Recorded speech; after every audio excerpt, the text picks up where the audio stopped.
আমের প্রাদুর্ভাবের কারণে যে শিশু মৃত্যুটা হলো, এই শিশু মৃত্যুর যে মূল বিষয়, সেখানে রিপোর্টের ভিত্তিতে ডকুমেন্টসে যা দেখা যাচ্ছে সেটি ছিল যে এই টিকা প্রকিউর করার জন্য যেই এস্টাবলিশ প্রকিউরমেন্ট মেথডটা, সেই মেথডটা 2025 সালে ইন্টারিম গভর্নমেন্টের সময়ে এটা বন্ধ হয়ে যায়। বন্ধ হয়ে তারা অপটেড ফর একটা সেপারেট একটা ওপেন টেন্ডার সিস্টেমে এই প্রকিউরমেন্টটা করতে চায়।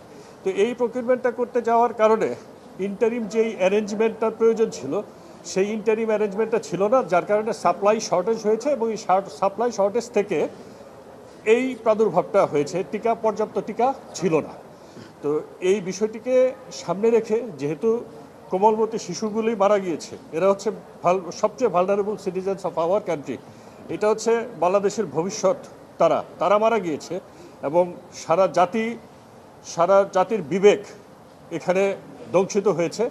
সেই দংশন থেকে সমগ্র জাতিকে রিপ্রেজেন্ট করতেই আমরা আজকে মহামান্য আদালতের সামনে এসেছিলাম।